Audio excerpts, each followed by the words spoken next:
You're watching Eagle News International.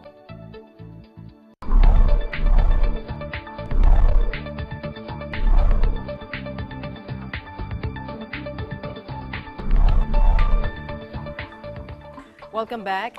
The World Health Organization is issuing its first ever global guidelines on treating hepatitis C. Marie Francisco, our European correspondent, reports.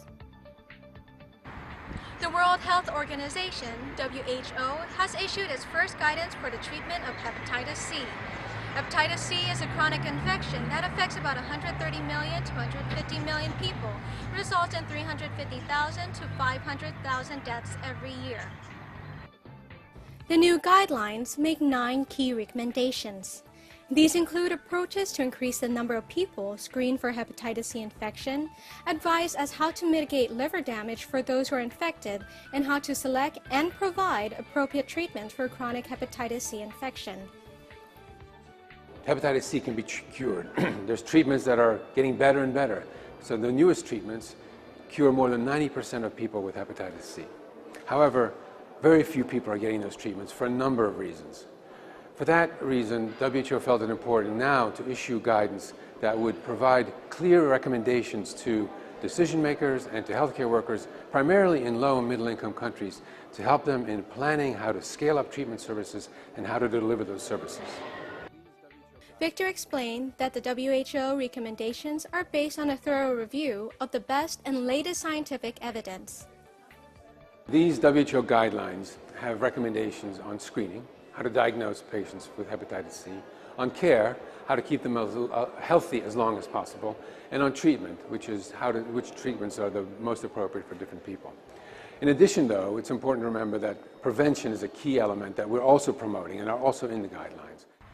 The World Health Organization will work with countries to introduce the guidelines as part of their national treatment programs.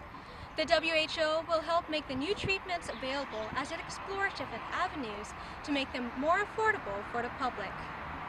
WHO will also assess the quality of hepatitis laboratory tests and generic forms of medicines.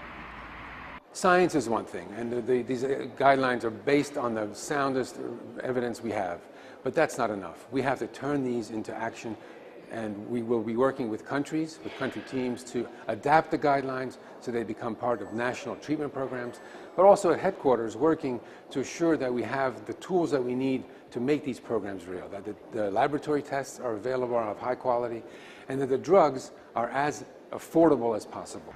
Hepatitis C virus is most commonly transmitted through exposure to contaminated blood.